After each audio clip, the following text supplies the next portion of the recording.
right, let's switch to Kelvin Banks.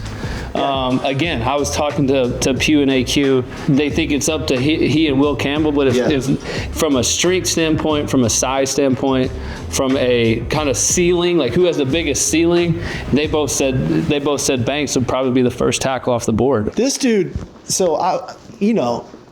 Coach Flood and I have never been afraid to start freshman guys. Even when we were at Bama. So when he came in, you remember we saw in that class of 7 O-linemen. That was like the most highly decorated O-line class. 6 of those guys were mid-years. He was not. We didn't see him until June.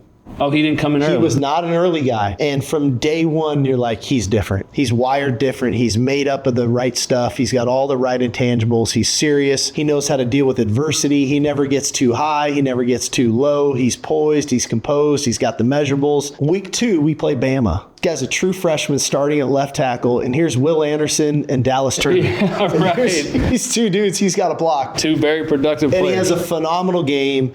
And that's kind of been the story of his career. You can count on him. Yep. And what more as a quarterback do you want? Who do you want to count on more than your go-to receiver? You need that left tackle. That left tackle. That's right. That he's going to show up every Sunday or Saturday. I mean, you want your left tackle to have your blind side, right? Yeah. How is his run blocking? Excellent. The footwork, the physicality. Like what was crazy is going into the combine, I was fielding some calls on him. People were talking about him at guard. And I'm like, what are you talking about? No way. This guy just started almost 50 straight games at left tackle for us. And then, because I think they were concerned about maybe measurables, height, arm length, all of a sudden the measurables came back. He has 6'5". He's got like 34-inch arms or just under. It was like, what are we talking about? Come on. He's got the right demeanor, which I think demeanor at left tackle is so important, right?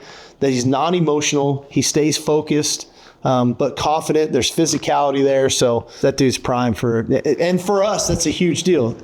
Can you name the last offensive lineman to get drafted in the first round from the University of Texas? It had to be before me, way before Bianca, me. are you here? Is it? I am. Who is it? Mike Williams, 2002. That's unbelievable. Think about that. That's unbelievable. Think about that. Mike Williams, 2002. It's 2025. Okay, if anyone's keeping score at home. 23 years ago. So this is like a big moment for us as a program, too, for this guy to go where he's going to go. I mean, we went a stretch of 7 or 8, maybe even longer, without a guy getting drafted at offensive line. None of the guys that I played with got drafted, which is wild. You didn't have to. They had Houdini back there. Had to be.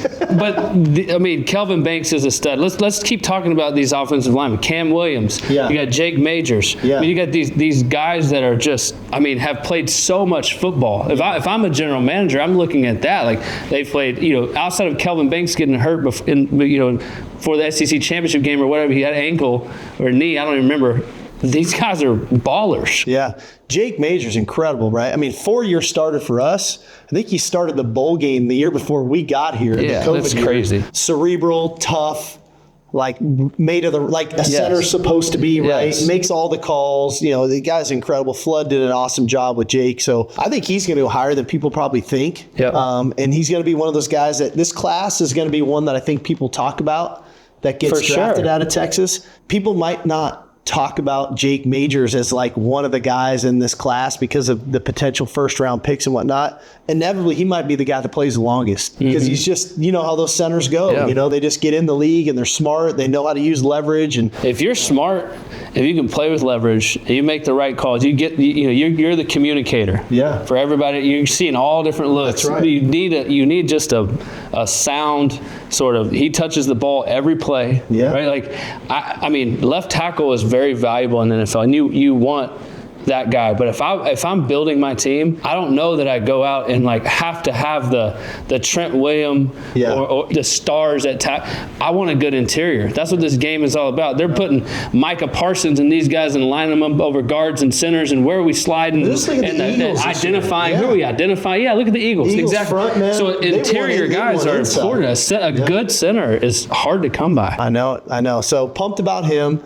Pumped about Cam Williams. Yep, This Cam guy Williams has got all the measurables that you can imagine. The arm length, the height, the athleticism, had to wait his turn a little bit with Christian Jones for a couple of years there.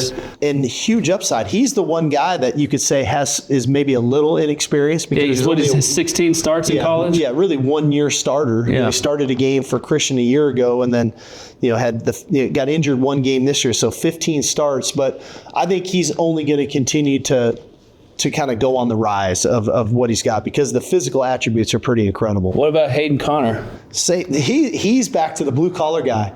He's your right guard in the NFL. Yeah. Guy you can count on, tough as nails. The guy who's got 3 broken bones, of this or that, but shows up. He's there every Sunday. You can count on him. He and Quinn had great rapport, so it's like, the lineman quarterback thing is real. And I think he understands that, and he's got great rapport. He's getting married too, by the way, coming up this spring. So he just, for him. Yeah, he was by the office. Coach, are you coming? I said, well, we're not practicing that Saturday intentionally. I know you're getting married. So, I'm stoked for him.